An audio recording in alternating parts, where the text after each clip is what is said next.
She is the funky, quirky owner of Glow Girl spray tanning salon here in the heights of Houston, Texas. Tanning has always been just like part of my life. The first place I drove myself after getting my driver's license was to the tanning salon. Not only was I flipping through college brochures, but I was also looking at tanning salon supply magazines for whatever reason. I went off to college and had so much fun that I came home after my first year and my parents were like, we ain't paying for this. I convinced Nordstrom to go ahead and get me trained, let me try it out. I was being completely booked all day with spray tans as opposed to all the other spa services.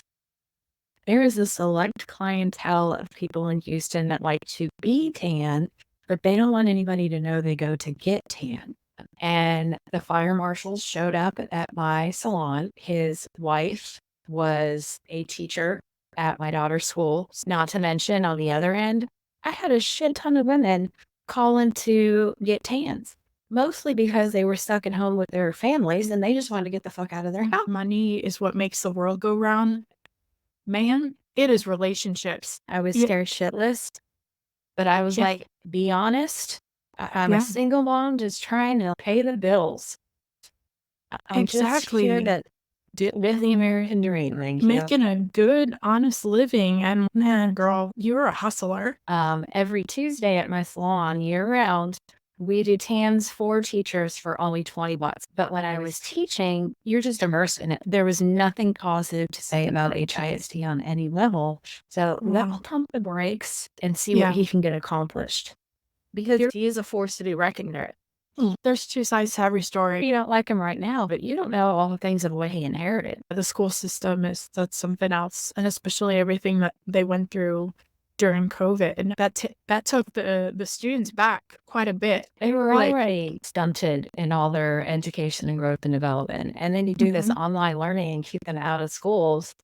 And the really sad part is these dual income households where both parents are working, they don't have the time to actually look into their kid curriculum. And then when everything went online, it's not like your kids were coming home with textbooks anymore. History, basically, to junior high kids. And I wasn't allowed to have textbooks in my classroom. How do parents even go to see what's being online told to them in a classroom? Not to mention teachers. They can't go through every one of those apps and vet everything that's on there. I have to do what the district tells me to do.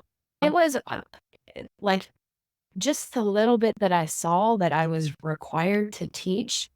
It was propaganda. I'm teaching sixth graders about Boys Town. Like, really? That's what I'm supposed to be like educating these kids on, and about Arab Spring and how to revolt and how to I was like, this isn't even real history. I was being told, held to a standard of propagating kids' minds. That critical thinking element has been removed gradually over the years.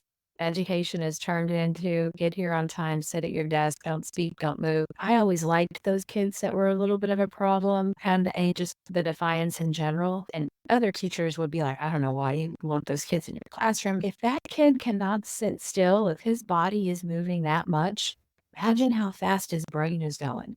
And if I can shovel the right information into that fast little brain, this kid is golden. I tell people all the time, those fluorescent lighting that you see in other schools and in office buildings, I was like, those bulbs are microwaves for the soul. We are basically plants with complicated emotions. Like hitting the sun every now and then. So we as little people could critically think and decide which one of these scenarios makes sense. As you progress and you look back, it's the victors, it's the winners, the people who have the money and the resources. They get to write the actual history and tell you their side of the story. I want to hear the loser story. I want to hear the guy who struggled story.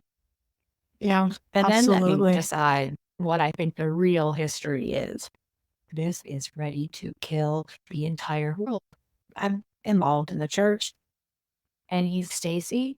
Where is your mask? And in front of everybody. And I responded in front of the entire congregation.